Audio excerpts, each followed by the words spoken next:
She was a rich woman, the kind of woman whose presence filled every room she walked into. Elegance wrapped around her like a second skin, and her confidence was something people admired from a distance. She owned one of the biggest companies in the city, a place where the walls shone with success and the air carried the weight of her decisions. People respected her, feared disappointing her, and whispered about her strength. But behind all that power, behind the perfect clothes and calm voice, there lived a quiet loneliness she never let anyone see. I was nothing like her. Just an ordinary employee sitting in a small cubicle on the third floor. My job was simple: reports, data entry, organizing files, and staying invisible. No one noticed me, and no one needed to. I liked my quiet routine. It protected me from expectations, from being seen, from being judged. Never in my wildest dreams had I imagined that someone like her would even know I existed. But destiny has strange ways of opening doors we never dared to knock on. It started on a cloudy evening. Most of the office had emptied out, footsteps faded into silence and the hum of computers grew softer. I was working late, typing up the last few lines of a quarterly report, when a soft but steady voice called my name. I looked up, startled. She was standing right there. Madame Sahar, our CEO, looking at me with a slight, almost tired smile. Her hair was tied up neatly, her expression calm, and yet her eyes, they looked different. Softer, maybe even curious. "You're still working?" she asked. I nodded quickly, trying not to sound nervous. "Just finishing one report." She stepped closer, her perfume drifting gently through the air, expensive and warm. She picked up the file from my desk, skimmed through it, and then looked back at me as if seeing me for the first time. "You're very thorough," she said quietly. "Do you always work this hard?" My heart beat too fast. How did she even know I worked hard? I didn't know whether to smile or hide, so I just nodded. She returned the file to my desk and held my gaze for a moment longer than necessary. "You're good," she whispered.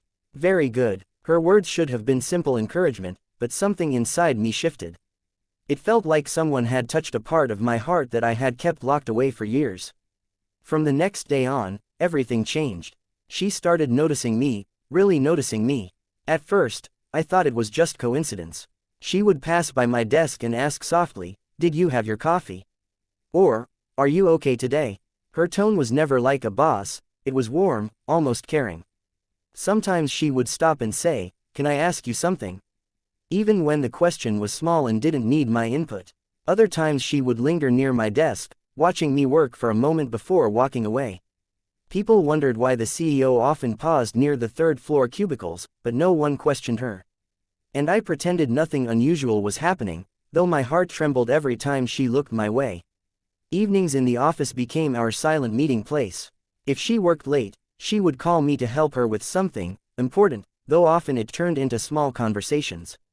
She told me things she didn't tell anyone, about her stressful childhood, her responsibilities, the pressure of being always perfect. She didn't speak like a CEO then. She spoke like a woman who was tired of carrying everything alone. I listened in a way I had never listened to anyone. Something in her voice, in her eyes, called to me. And I found myself caring for her more than I should have. The night everything changed, she looked unusually exhausted. I walked into her office to deliver a file, and she didn't even pretend to be composed. She sat at her desk with her hands covering her face. For the first time, she seemed fragile. "Are you all right?" I asked gently. She looked up at me, her eyes glistening slightly. "Sometimes, I feel like no one understands me." I sat across from her, my voice steady even though my heart wasn't. "Maybe you never let anyone understand you." She stared at me, surprised, then smiled in a way that reached her eyes, soft, grateful, almost relieved. After that moment, a quiet bond formed between us. She would confide in me. I would listen. She started calling me to her office for things she could have asked anyone else to do. I wasn't just an employee anymore. I was becoming someone she trusted. One evening, she stood beside my desk and said, "Come with me after work. I need to buy something." I agreed even though I didn't know why she wanted me with her. When we left the building, the rain was falling softly. She walked beside me instead of ahead, our steps matching naturally. She took me to a small art gallery and stopped in front of a painting, deep blue waves stretching toward the horizon. She bought it without hesitation. Then she handed it to me. "For you," she said. "For me." I could barely breathe. "Why?" She looked at me with a warmth I had never seen before. Because you bring calmness into my life, the same way this painting does. The world slowed. The rain softened. My heartbeat echoed in my ears. I didn't know what to say. The moment was too delicate, too tender, too unreal. After that night, things changed again, but in a quieter, deeper way. She would bring coffee to my desk and say, "You look tired, so I thought you might need this." She would ask me to stay longer after meetings just so she could talk. She would smile when our eyes met across the office, a smile she never gave anyone else. And I was falling in love with her, even if I tried not to admit it. One night, after everyone had left, she called me into her office. She stood near the window, city lights glowing behind her. She didn't turn around when she spoke. "If I let you get closer to me," she said softly, "will you be scared?" My breath caught. My hands trembled. I stepped closer and whispered, "The only thing I'm scared of is losing you."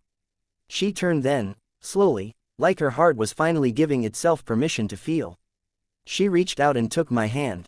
Her touch wasn't bold or demanding. It was gentle, questioning, hopeful. That touch said everything neither of us had dared to speak.